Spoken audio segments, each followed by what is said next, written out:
Welcome everyone. I'm super pleased to have Dr. Christy Swann here for the ARCOS presentation. I ran into Christy last winter and had been hearing exciting developments of this company she's founded. Uh, she has an extensive background in coastal geomorphology, especially aeolian geomorphology, uh, degrees, a bachelor's and master's at East Carolina University, where I was for a number of years, working on coastal applications uh, of geomorphology, and then later on a PhD from Texas A&M. She worked for several years with NASA as a research scientist, led teams of engineers studying alien transport processes, modeling, instrumentation development. Some of that has been used on Mars, where I presume the same physics applied. And she turned the tide back to coast recently and has launched this company, which I thought would strike a lot of interest for our attendees, spanning coastal resilience, ocean earth science, and geospatial technology. So with that, I'll hand it over to Christy, and we'll expect to learn a lot from you today. Thank you for coming. Well, thank you so much for inviting me. I also just want to say I met Tom when I was a young, excited undergraduate student at ECU, and I was just trying to go on every field experiment that was happening in the department. And I was just that young, eager student in the department and ended up doing a master's because I loved the faculty there. This was back in, gosh, 2002 to 2006. Did a master's 2006 to 2007, no, 2007 to 2009, and then went on to do my PhD. Also, my instruments are not on Mars, even though I am on a Mars lander team. But I ran a bunch of experiments in NASA Ames, and that got me a couple national awards for some of that work. So just a little correction there. It would be really cool to have an actual instrument on Mars, but I don't have that yet. Um, Okay, so what I'm going to talk to you about today is capturing coastal change and trying to take all of this data in capturing coastal change and transforming that into easy decisions for anyone to understand. I feel like that's the hardest part for us right now. And my team, we're a team of coastal scientists. We're really eager and young and just excited about data, which I think is a critical part of the problem. And so, what we've all been working on is how do we communicate that data and capture what's actually happening on our coast to actionable intelligence. So, the first part of the talk, I'm going to just kind of show you what coastal change looks like. What is it like right now around the Gulf and the East Coast? How does it look like? And what are the things that people are doing to reduce erosion or not? Um, and then I'm going to show you some of the ways that we're communicating that. And, at the end, I would love to open this up to discussion and further talk about this. We're very much on the side of wanting to take the information the community has built, the scientific community, the communities that are working on the coast, and translate that into something where all of us can be working together to solve this problem. So I also couldn't have done this without my team, Dallin Weathers, who is our senior geospatial analyst, Lauren Tango, and our collaborations with Michael Itzkin. We are all trying to automate a lot of this as well. So I'm going to start by walking us around so we can just look at what coastal change looks like if you were a bird flying in the air at about 238 feet above ground level. Um, this is Rodanthe. So most of us in this area, so in North Carolina and Virginia, we're very familiar with this spot. One thing I always like to tell people when they look at this image is follow the coastline here, and you will see how uneven the erosion is. So for one house, the timeline of your erosion problem is different. And the things that you can do, therefore, are different, but you need hyperlocal data to really be able to tease that out. This is Rodanthe again, but that first image was from 2024. This is from a couple weeks ago, right after Hurricane Erin passed. This is not the same house, but people are already to work right after the storm, putting sand fences back up, trying to catch sediment. They bulldoze a lot. You can see the road there is constantly getting overwashed. This is overwash around a property. So this is what will become those houses that we see sitting in the surf zone. So you can see the overwash that's happening here, debris picking up, and just the patterns of how we live on coastlines. And this is like what it looks like a house sitting on the sand with water heading at it all the time. So this is just what how that looks. This is in Buxton from a couple weeks ago, post Aaron. This is some sandbags. One of these homes fell in. I'm not sure which one. It might not be one in this image, but we captured the whole coast after Hurricane Aaron passed. And there's a couple things I want to point out in this one. One, just because of the time of day in our flight, in our altitude, we can actually see bed forms under the water. It was super clean, and we fly a lot, and we don't always see this, but this was a relatively calm day. And because we were using GPS RTK and have ground control points and can put this to real world systems, we can get relative measurements of what's happening under the water here as far as the wavelengths of those bed forms. But we do not have like a green laser, so we don't have LIDAR observations from underneath those waves. This is just north of that in Buxton. So this is the sandbag placement. You can see that there is a lot of bulldozer work. So as soon as the storm came, there was 3 to 4 houses of inundation where the sand was deposited. Bulldozers come in and start pushing that sand back up to the ocean, towards the ocean, to try to build a buffer bag. So this is kind of what that process looks like. This is also after the storm. So this is a groin that has been weathered for a number of years. So this damage was not due to the storm. It's just now creating some differential sediment transport patterns, which you can see. And so you can kind of start picking out the different types of mitigation that's being deployed to try to hold this piece here.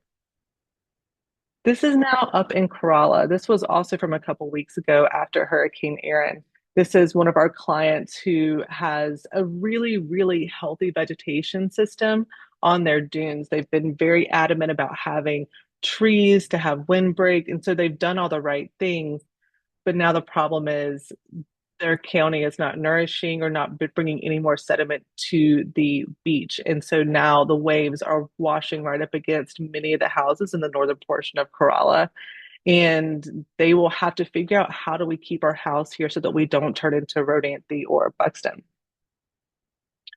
This is also from a couple weeks ago. This is in Corova. So Buxton got most of the attention because that's where most of the damage happened. But in Corova, there was actually a lot of inundation and a lot of scarping that happened to those dunes. And of course, this is Highway 12 where it becomes a 4x4. This is another view of that. The washover fans were pretty extensive, and you could see even all the way back here, you had washover deposits from the water getting pretty high up. And what was also interesting, you can't really see it in this image from this angle, but some of these interior dunes had pretty severe scarping at their base. So the water just got really, really high in this area. So now we're going to Montauk, New York. So here we have a very different geologic framework in which the waves are imparting their energy on. So it behaves differently than our nice, beautiful sandy beaches down here. In this area, there's a lot of cliffside erosion. And this, Tom, I wanted to give you a shout out in this one because this is Ditch Plains Beach, which is a famous surfing spot. The community there is like, we need to do something, but we don't want to nourish. We don't want to do anything like that because we want our surfers to stay happy. And it was very much surfer centric, which I really, really appreciated. So they bring in sand to build dunes up, and they know that it's going to erode after a certain period of time. And so that's how they are dealing with their erosion problem. And so we were brought in to like tell them how much sand they need. And this is just up the beach from there. This is some of the cliff face erosion that you have. So sand in this part where you have much higher energy and a steeper drop off. the sand grains are going to disappear super, super quick. So anytime you're doing mitigation, as many people on this call know, you have to really think about the whole system and also the time that it's going to take for that mitigation to work. This is also Ditch Plains Beach. It's just fascinating to see how different beaches are responding to the same problem. This is down in Oak Island, North Carolina, where some homeowners have put in sandbags. It's actually increasing erosion to their neighbors, but if they did not do that, they would have already eroded back. And this is like not even half a mile away. The beach looks very, very different. And they're doing a lot of vegetation planting, which is why the vegetation here looks so gridded. That's not natural. That's Hey, someone coming Christy, in and your planting. audio might be getting a little choppy. Hmm. Don't know how to deal with I that. was, I was missing a little bit of that. Okay. Can you hear Yep. me now? Yes. Okay. Um, so here the vegetation is gridded, so it's not like it's not a natural formation. This is a farmer coming in um and planting vegetation, and you can see some of that's old growth, some of it's new growth. This is down in East Matagorda, Texas. So again, coastlines responding in a different way to the same problem. This was after Hurricane Beryl. This was a barrier island, and it had these deep, deep channels that were formed on the back side. You have a bay system, so therefore the fluid dynamics are a little bit different. And this is also a bar recovering and starting to weld back onto the beach on the front side.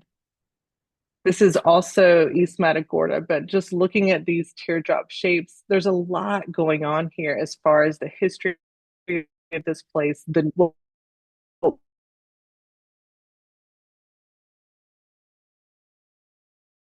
We'll be to see the response. And this is Duck, North Carolina. So the highway here was eroding, or not eroding, but getting inundated quite often and damaging the road itself. And so they put in a new living shoreline in Duck, and they raised the road and they put this shoreline in. I'm super excited because they planted two species, and we just went out there a few weeks ago, and they now have 11 species that have propagated naturally from that. So it's just super exciting to see that growth. And then to go to a little bit of a different area, this is down in Louisiana. So this is not a barrier island. This is not an ocean facing beach. This is a delta wetland area. Here, there are native burial grounds that are threatened by erosion, especially right here on the shoreline.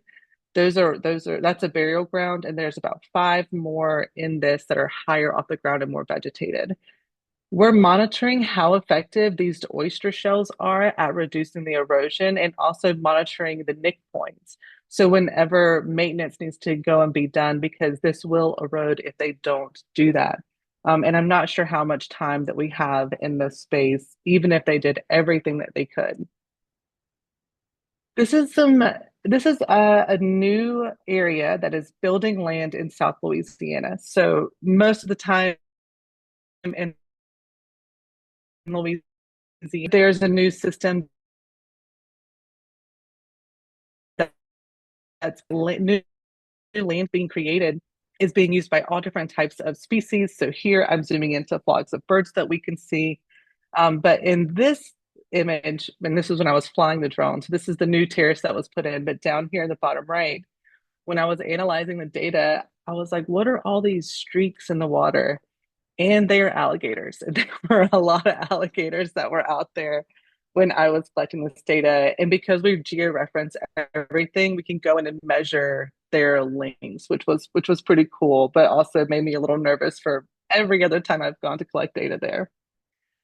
So Tom gave me an intro, so I'm going to skip this. Essentially, I worked for the Department of Defense, the Army Corps, and had a NASA postdoc. I published a bunch of articles on it. I worked between Earth and Mars, but I just left the government academic world to start my own company, Arcoast. And the goal of that is to map coastal change really well so that we can measure resilience really well and measure mitigation. So that's really the focus of our company, is to be a data company. So now that we've kind of gone through and like kind of just all gotten a reminder of what it physically looks like on the beach in a number of places, how we are physically responding and how different it is depending on where you are. Now I'm going to talk about the problem. So our coast, and from those images, our coasts are changing faster than our ability to manage them. And that's a really, really big problem. Last year, we spent $182 billion in the US alone just responding to coastal disasters. That number, I honestly can't even fathom that number, but 182 billion. Um, we had in Florida alone, 600,000 residents lose their insurance policy. And even if you live in Kansas, your insurance went up because you're subsidizing the crisis on the coast. A number of insurance companies have gone under. And when that starts to happen, when insurance starts not being able to be accessible on the coast, then you have a demographic change on the coast, already more so than it currently is. And so it's actually got a pretty significant cultural ripple effect um, that we need to really, really think about as we try to solve this problem. And many of us on this call who are in the coastal world who are doing this, there are three big pillars in the coastal world from my perspective on how to deal with this. It's data, modeling, and decisions. And even though we have spent a really, really long time perfecting the data that we get, I honestly think that our coasts are very data rich. It's just the communication piece isn't really there. So we can get good data, but what do we do with that good data? What's the best way to model our changing coast with that data that we have? And how do we translate that into decisions? And now, most of the time, like, or for most of the coastal, you know, history, we've been looking at models that are more physics based or semi empirical models. You have hydrodynamic, morphodynamic, a number of different models. They require up to date data. It's often really hard to get up to date data. So, getting Bathy or LIDAR that's super uh, accessible, it's been difficult to get so that we can model. So even if we have a really, really good model, that's been hard. But the other part is that now we have AI. And so now we have the ability to build data-driven models that have no physics-based roots anymore. And so it's a really interesting inflection point that we're at. And then straight to decision. So how do we take that and bring it to like the communities that actually need it? And so even though in the coastal world we have focused very much on data modeled decisions, I think we have a lot of work to do, especially when we live in a very reactive society on our coast. So how do we do that? And the two things that where my company is focused on is data, getting data at a very high resolution. And I mean temporally as well. So not just once a year or LIDAR data once every 5 years, but every season of change. So that we're not aliasing our data sets that our models are built off of. So we focus on getting consistent data very at a super high temporal resolution. I would love to collect every week if I could, but I don't have the funding for that. So I'm scaling that up to once every season. And we also focus on the decision. So how do we communicate? So for us, and this is just a really silly way to think about how my company works, we collect the data and then we import it. We start the clock of like how long is it going to take us to process this data, QA, QC it, run packages to automatically delineate different features like sandbags, um, rock walls, a sill, like how long will it take us? And if we can do well, great, let's move on and we'll spit the output out and we'll run a machine learner on it. If it's not, sad face, we have to start all over again. And then how long did that whole process take? So that's really where our company is right now, is like trying to speed up this process and trying to automate like classification of all of this data that we're capturing. And then So let's say we get all of that right. And we're really working like focusing on just that problem. How do we deliver the decisions in a way, in an automated way, that a community member that does not have a coastal science background but has to make a decision can actually do it? I think that's the real crux of the problem. And so we are really, really focused on solving that problem too. So the company has like two different sides of it. And so I'm going to walk you through some examples of the data that we collect and some of the things that we found about communicating with directly to communities, and also some of the automation techniques that we've done. So I'm going to start just kind of showing you an example of one of our projects. This is Amelia Island, Florida. We're mapping about 2,600 acres here at 1,100 points per square meter. So it's an insane amount of data. Each time we go and scan, it takes us about a week and a half to scan this entire property. Um, and then we look at change over time. But the kind of information that we get for this community helps them plan their budgets, and it helps them know where to focus their money on mitigation, and also track how well the decisions that they have made work. So this is the way that we've been able to do it. So with LIDAR data, for those that don't know, LIDAR is light detection and ranging. It's an active sensor that sits, well, you can have ground-based one, terrestrial LiDARs, or you can have drone-based. We use drone-based because of the coverage that we can get really quickly. For the LiDAR, what it does is it sends out a pulse of light, and then that pulse of light returns to the sensor. The elevation, or exactly where something is in space, is calculated based on the speed of light. So how long did it take for that pulse of light to return to the sensor? And that is that's it's not only just the distance, which is incredible, but it also gives us an intensity value. So if it hit my black shirt, it would return less because black absorbs a ton of light. If it hit a white shirt, the energy value would be much higher because it reflects a lot of light. So that's just a simple way to think about it. But you get a lot more than just where things are in space. The other thing that's great over with LiDAR over satellite imagery or just photogrammetry from drones is that you can penetrate through canopy. So in this example that I'm showing on the screen, we have an aerial shot on the top of a dune. And so on the back of that dune, you have really, really dense canopy. This is a blowout feature. So this is a windblown erosional feature. And then it goes down to the shore face. And so what that looks like, if you cut it like a cake and turned it on its side, that's what it looks like here on the bottom.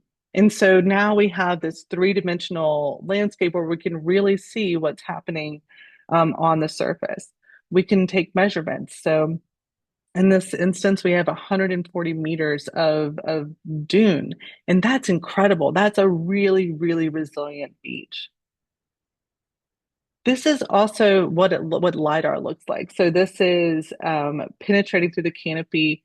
It's getting down to the bare surface, and so you can take measurements of like how tall was my canopy.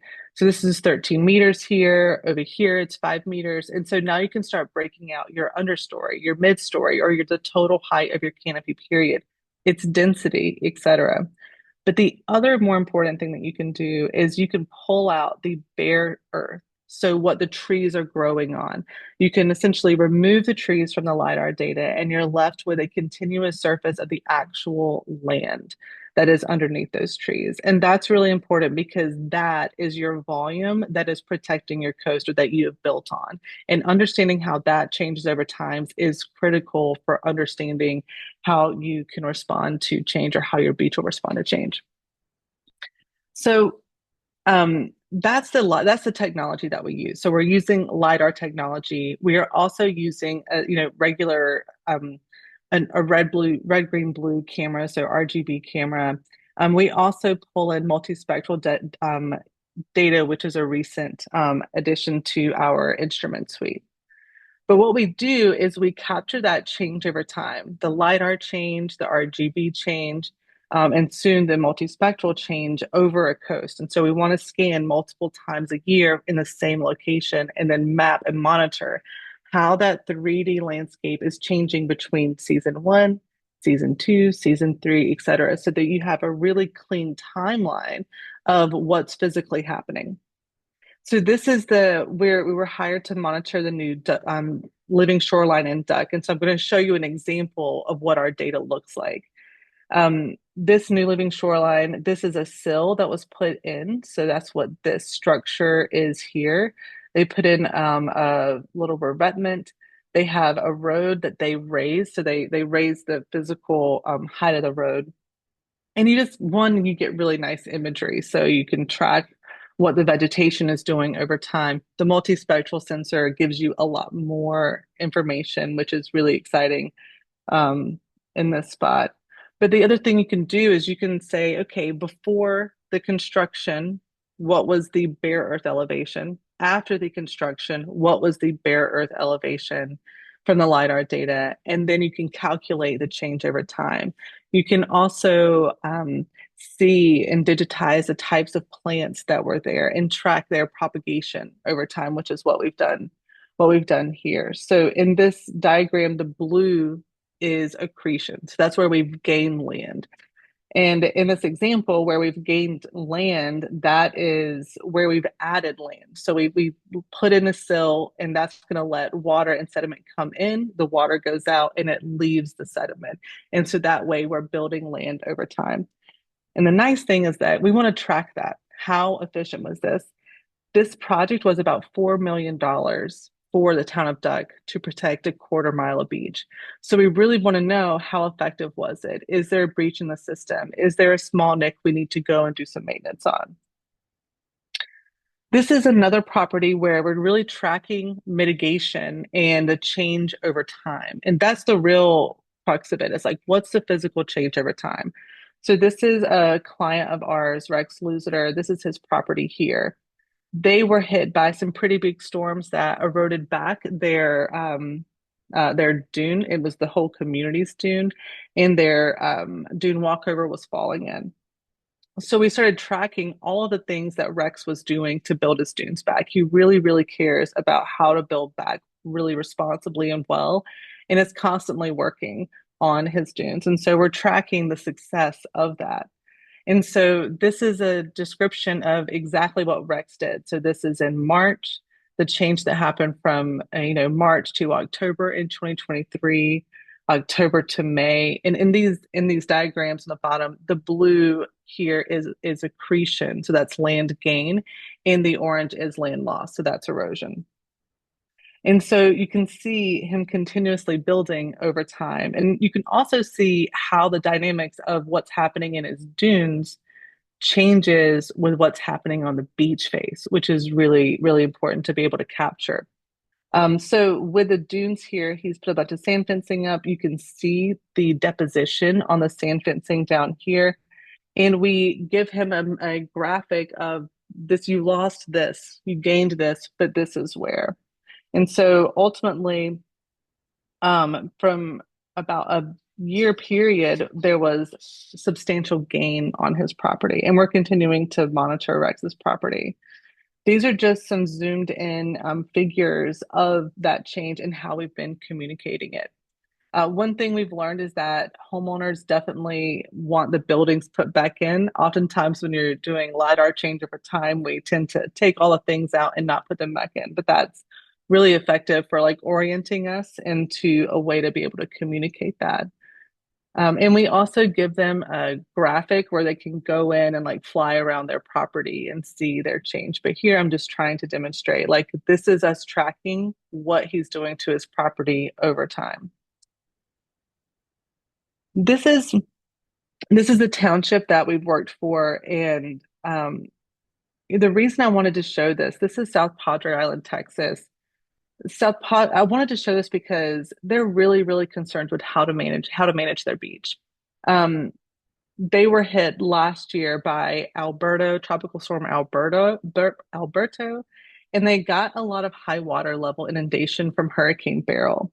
And so they had just spent $1.5 million on sand fencing and vegetation planting, and we were hired to track the response of that. Um, to give you some context, that South Padre is way, way down here. It's one of the most southern beaches before you get to Mexico. And on this diagram, the red is where you have higher amounts of erosion, and the green is where you have higher amounts of accretion. And so Texas definitely has some hotspots, and South Padre Island is one of them. So what we did is we scanned at time one, scanned at time two, and this difference here, this is the difference map. This is the change that they had. So the orange is land lost, that's erosion. The blue is land gain. And so you can really, really see exactly how their beach has changed over time. And for management reasons, they love this because they can say, oh, okay, up here where we're gaining land naturally, maybe we shouldn't focus there. Now let's focus on some of these areas where we lost a significant amount of land. We also found that it's really the communities like to get like a KML file or a KMZ file of their change because it's just easy to open in Google Earth and for them to fly around and also get that geographic context of um, of where their erosion and mitigation or erosion and accretion is. This is also from South Padre. And again, this is that change detection. So subtracting time one of the LIDAR data from time two of the LIDAR data, and then calculating the difference. And so this is the change that we've calculated. Blue here is accretion. So the Army Corps of Engineers came in and deposited a bunch of sand. So they nourished a small portion of the northern portion of the island. And you can see that being reworked into this or onto the shore face. So that's what these crescentic shapes represent here. Here is the sand fence deposition. So the new sand after they had this nourishment project and they had the sand fencing reinstalled. So you can see these little rivulets here. That's dune deposition. And so now what we can do is say for each sand fence, how much sand did I gain? Did I gain? And in this community, they gained 426 dump trucks of sand onto their beach after this storm event. We also try to give them graphics of the directionality of change, and we do that for the dune toe as well as the shore face. And so we can kind of separate those two processes out. And this is just some graphics of us showing that. I didn't put this in the presentation, but we've automated. We're using a few different methods to define dune toe, and so we're pulling that into our automation. The best thing that we have found that the community like really really liked is to know where to do something. Like, what do I do? How bad is it where? And it's also really nice for them to understand that the change isn't going to just be the same throughout their island. It's going to have hotspots. And so so here's the orthomosaic from the drone. Here we have the DEM from the last scan, which was in December of 24. This is the subtracted elevation change, so subtracting July from December, which we've already seen. But what we did is we then aggregated that change into cells. So we can say, hey, between cell 100 and 102, that's where you have problems. And so we give them a map of where they're doing great and where they're not doing so great.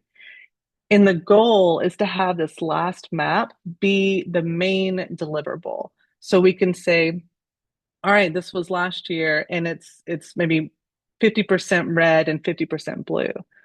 This year you've worked on it. So is it now 55% blue, as in we're accreting more, and it's only 45% red, et cetera. So it's really like using this like block diagram of cell change to say this is where you need to be working and to give them a score on how well they're doing at managing their beach.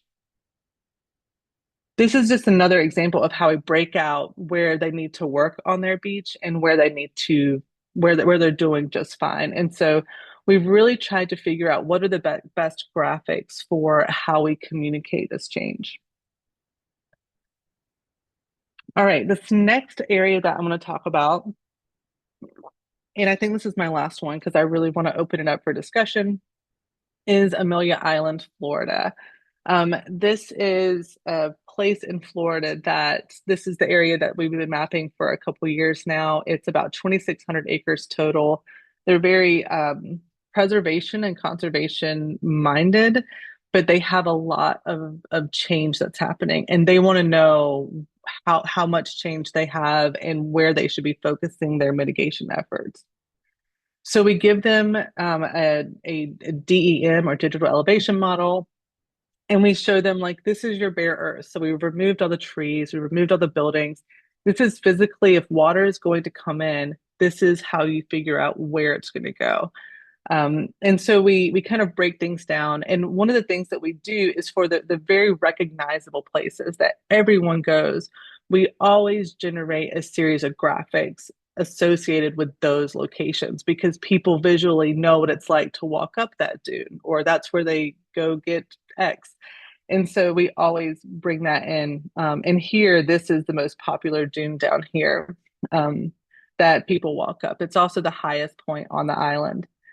But we also show them things like this. So this is where they know they have a lot of inundation. It doesn't even have to be a storm event. It can just be a high tide and a wind from the southwest, and homes are flooding, getting water in them. So they have a pretty substantial problem. But when you look at this DEM, this is an extremely low-lying barrier that's experiencing coastal squeeze in addition to that. So this is a new way of expressing change for like an area this large. So we took the 2024 DEM, subtracted the 2025 DEM. Actually, it was 2025 minus 24, and we've shown them this is where you're accreting land. So the blue again is where they have gained land. The red is where they have lost land. And so you can see the hot pockets of where they're more low lying, and they're experiencing a lot more erosion on the marsh side. And you also see areas that on the marsh side are actually accreting. This has been corrected for tides, and so we are comparing apples to apples here in our DEM observations. And then we take that change data and we are really focused on helping them like see like, okay, this is where you are on your property, and here's the close-up map of how you gained and how you lost. This has been helping them um, kind of place the like, well, my beach is wide, so my dunes should be accreting, or we've lost a lot of beach, my dunes are eroding. And as I'm going to show you in these next figures, that's not always the case. And so it's really helping them figure out like the dynamic situation that a single beach is. Also for the geomorphologists here, like we've been able capturing these beach cusp fluctuations, which are really cool. So if anyone has a student that wants to look at surf beats, happy to share this data. It's a really, really great data set. This is on the marsh side where they're seeing erosion. And again, just trying to figure out how we communicate erosion and deposition to these homeowners so that they know where to focus their efforts. And we're not an engineering firm, so we connect them with engineering firms and mitigation contractors that can actually do the physical work. So we are really just like a tracking company and a management mitigation company. So this is one of our new graphics that we've built, and arrows have been a really, really effective way of telling a community where you're ultimately losing shoreline or gaining shoreline, or you're losing your dune toe or you're gaining in your dune toe. So trying to like, again, break it out really simply. These arrows are exaggerated, so we can have them to scale, but oftentimes the exaggeration, it comes across more clear. And then in our ultimate report, when they click on that, it'll tell them exactly in real world units how much they've eroded by in that area. But this exaggerated and color coded arrow of where things are migrating has been really, really effective for communication. This is us separating out. So this is our total change over time, this first panel. On the right, this is us separating out again by volume. So that was really, really effective in South Padre. And so we've used it in this community as well. If you look all the way to the right, we have our backed into our shoreline. that as one cell. But that can be really misleading because it looks like you're eroding over that whole area. And while we do want to communicate, this is where you should focus, what we also want to communicate is, hey, your dunes are actually doing really good. What you're losing in this area is really on your beach face. This community has to have nourishment, and so they're constantly getting nourished at about a 5 to 10 year frequency right now. So they are constantly losing land. Sometimes it does get stored offshore and it welds back on, but we're tracking that over time. So we've been trying to separate out for the community the processes that are happening in the dune because they're a different time scale and then there are different processes, and what's happening on the beach face because it's a different time scale and it's largely a very different process. And so that's another way that we've been trying to tease out the physics of what's happening in a very clean and clear way. I don't think that we've like perfected this, so I really would love your feedback. But this is one way that it's been working with our community. This is more for our science brains. So this is more just showing a graphic of, along your shore where you're accreting and where you're eroding. And this is a 2D translation of that accretion and erosion of your dune toe, but also of your shoreline. Again, those arrows, and these are exaggerated on the when it's overlaid on the orthomosaic, but we give them the real world units as well. This is a little bit more confusing to them, but I really, really like this graphic. Ultimately, we have two audiences that we're communicating to. All of us at the company are like data scientists. We're huge data nerds. So we want to tease out the processes. We want data at like a weekly interval, but how do we actually communicate effectively at a time scale that works? And so we want to communicate to the science community. This is something that's more along your lines, but also to a community where it's like, this is where their understanding lies. And you have to bridge that gap. And so we're really, really focused on doing that for both. Also, all of our data is available to be used for any kind of research project, educational opportunity. We want to work with the community and just be more embedded in it. We're getting data all the time. And so we need more people helping us figuring out the best way to work with a community to communicate how their community is changing and what they should be doing about it. So back to the beginning, and just to wrap this up, there are three main fundamental pieces of this coastal problem, and that is data, models, and decisions. We are really, really focused on data and decisions, not necessarily the modeling component right now. We have a lot of work to do, and I would love your comments, your guidance, your thoughts on how we can improve. Also, for any students out there, we are actively hiring. So we're hiring a coastal engineer, and we're also hiring several remote drone pilots. So we're trying to build up our remote drone pilot network. You need a Part 107, and you'll go through a little bit of training with us to make sure that you're flying safe and you're flying smart. And so with that, I will end the presentation, and I really would love to hear from the community on your experiences working with communities and how to deal with this very real problem.